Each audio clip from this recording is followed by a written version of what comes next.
and we ought not to encourage you, nor should you allow yourselves to be encouraged in this habit of perjury. There can be no piety in that. Do not then require me to do what I consider dishonorable and impious and wrong, especially now, when I am being tried for impiety on the indictment of Meletus. For if, O men of Athens, by force of persuasion and entreaty I could overpower your oaths, then I should be teaching you to believe that there are no gods, and in defending should simply convict myself of the charge of not believing in them. But that is not, so far, otherwise, for I do believe that there are gods, and in a sense higher than that in which any of my accusers believe in them. And to you and to God I commit my cause, to be determined by you as is best for you and me. There are many reasons why I am not grieved, O men of Athens, at the vote of condemnation. I expected it, and am only surprised that the votes were so nearly equal, for I had thought that the majority against me would have been far larger. But now, had 30 votes gone over to the other side, I should have been acquitted. And I may say, I think, that I have escaped Meletus.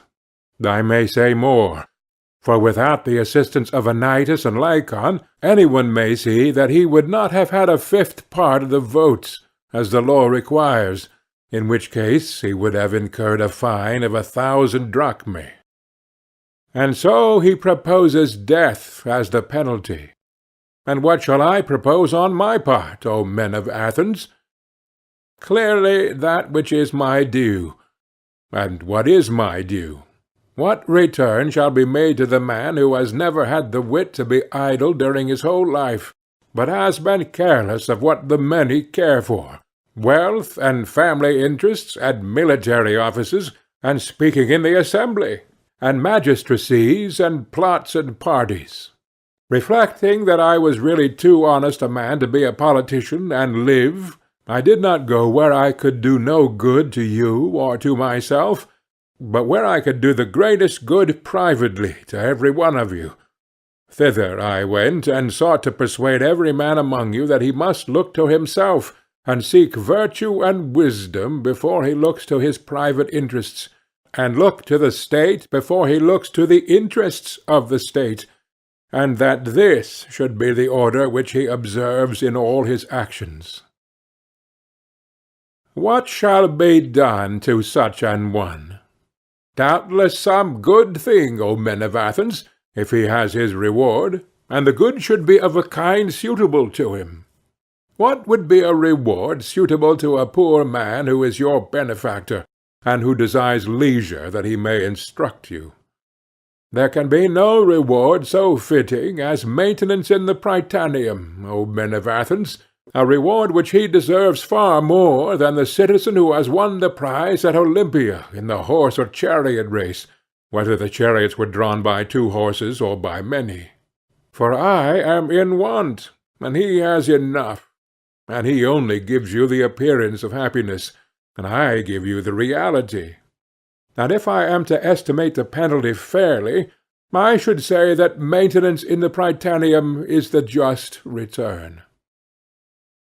Perhaps you think that I am braving you in what I am saying now, as in what I said before about the tears and prayers. But this is not so. I speak rather because I am convinced that I never intentionally wronged any one. Although I cannot convince you, the time has been too short. If there were a law at Athens, as there is in other cities, that a capital cause should not be decided in one day, then I believe that I should have convinced you.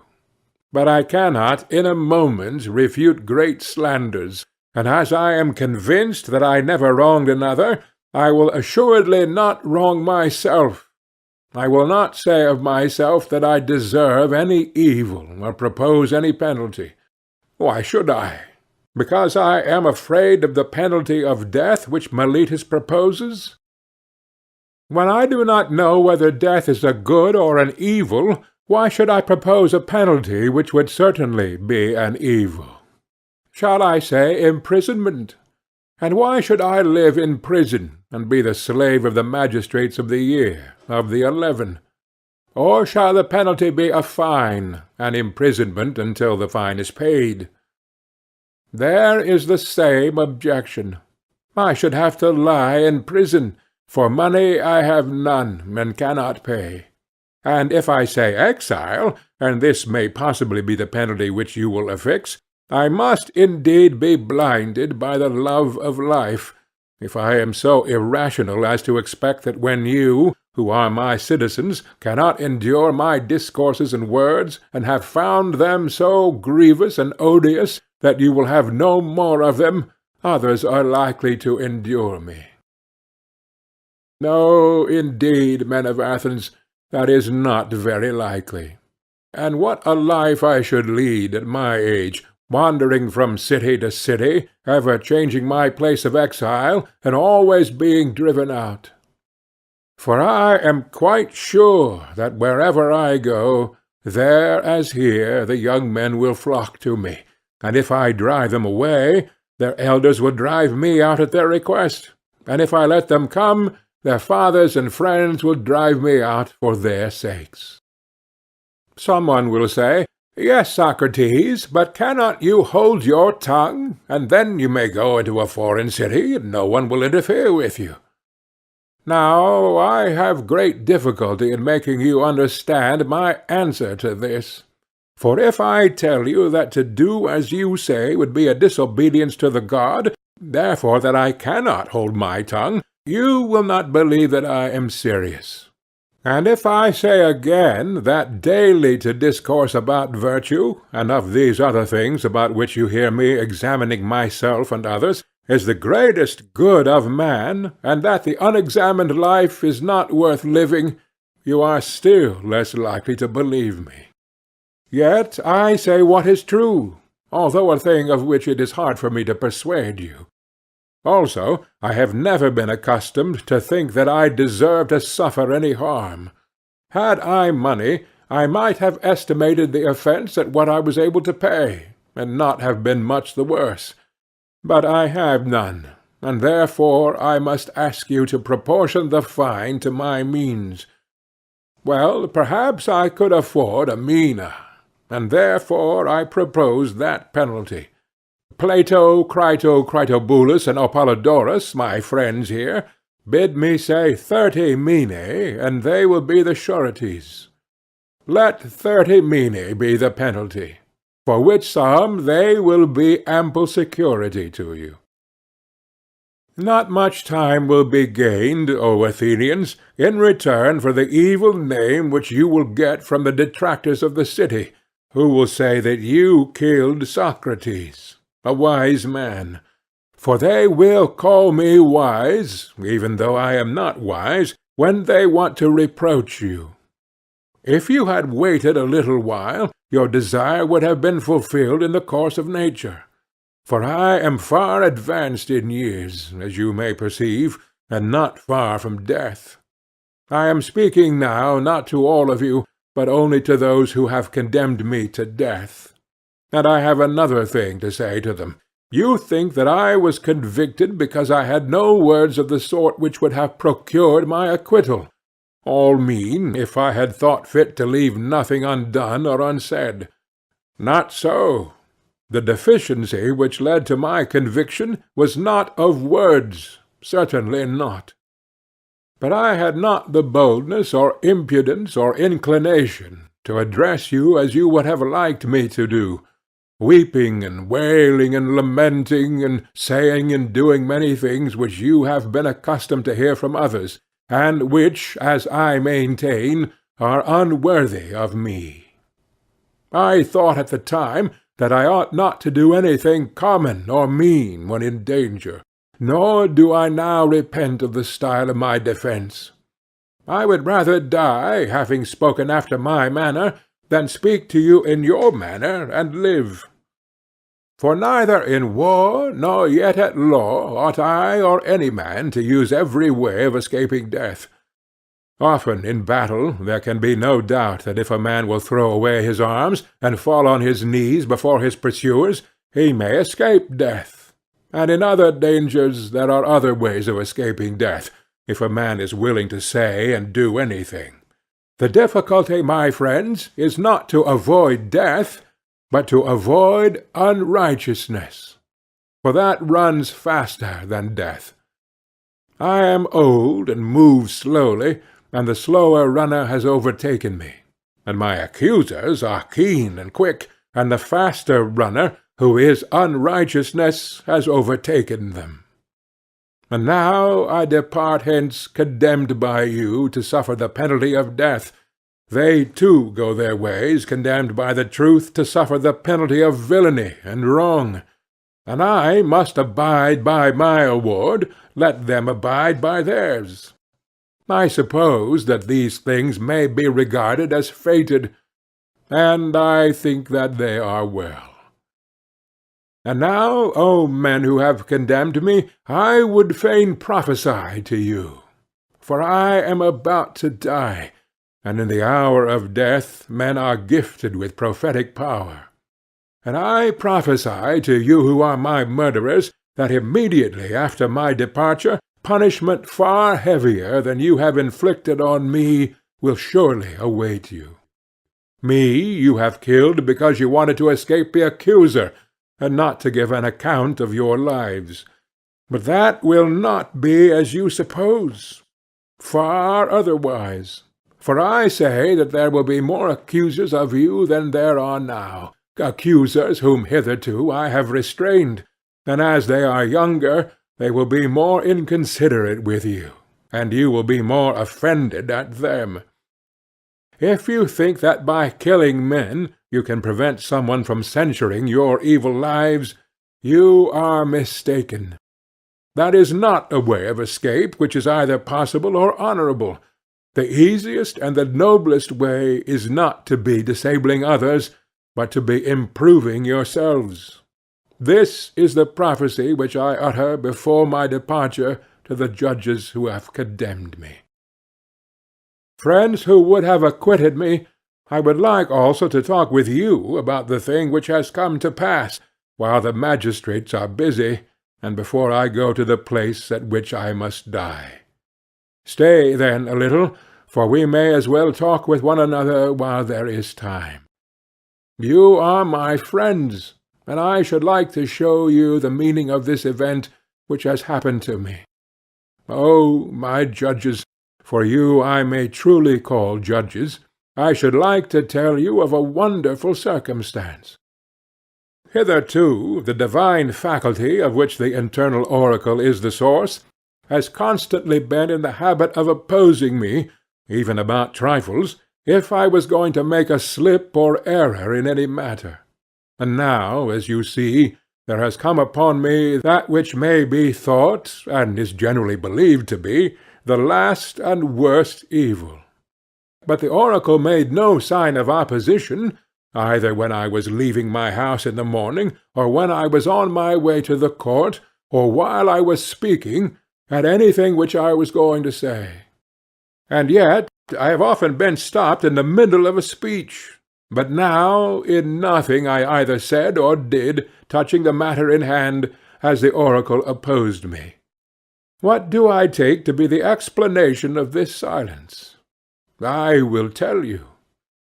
It is an intimation that what has happened to me is a good, and that those of us who think that death is an evil are in error.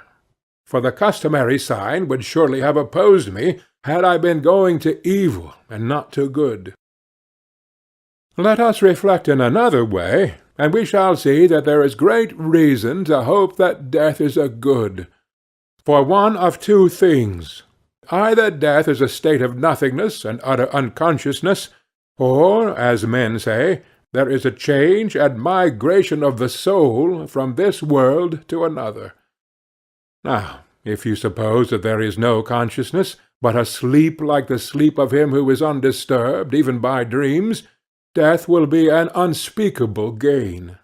For if a person were to select the night in which his sleep is undisturbed even by dreams, and were to compare with this the other days and nights of his life, and then were to tell us how many days and nights he had passed in the course of his life better and more pleasantly than this one, I will not say a private man, but even the great king will not find many such days or nights when compared with the others. Now, if death be of such a nature, I say that to die is gain, for eternity is then only a single night. But if death is the journey to another place, and there, as men say, all the dead abide, what good, O my friends and judges, can be greater than this? If indeed, when the pilgrim arrives in the world below, he is delivered from the professors of justice in this world, and finds the true judges who are said to give judgment there, Minos and Rhadamanthus and Aecus and Triptolemus and other sons of God who are righteous in their own life, that pilgrimage will be worth making. What would not a man give if he might converse with Orpheus and Musaeus and Hesiod and Homer? Nay, if this be true, let me die again and again. I myself, too, shall have a wonderful interest in their meeting and conversing with Palamedes, and Ajax the son of Telamon, and any other ancient hero who has suffered death through an unjust judgment. And there will be no small pleasure, as I think, in comparing my own sufferings with theirs. Above all, I shall then be able to continue my search into true and false knowledge, as in this world, so also in the next, and I shall find out who is wise, and who pretends to be wise and is not. What would not a man give, O judges, to be able to examine the leader of the great Trojan expedition, or Odysseus, or Sisyphus, or numberless others, men and women too?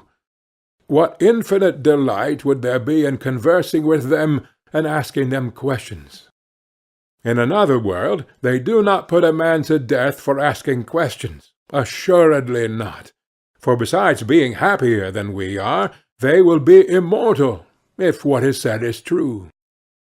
Wherefore, O judges, be of good cheer about death, and know of a certainty that no evil can happen to a good man, either in life or after death. He and his are not neglected by the gods, nor has my own approaching end happened by mere chance. But I see clearly that the time had arrived when it was better for me to die, and be released from trouble. Wherefore the oracle gave me no sign, for which reason also I am not angry with my condemners or with my accusers.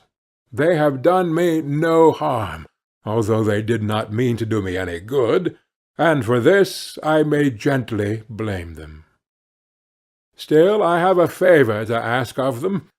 When my sons are grown up, I would ask you, O my friends, to punish them, and I would have you trouble them, as I have troubled you, if they seem to care about riches, or anything more than about virtue, and if they pretend to be something when they are really nothing, then reprove them, as I have reproved you, for not caring about that for which they ought to care, and thinking that they are something when they are really nothing. And if you do this, both I and my sons will have received justice at your hands.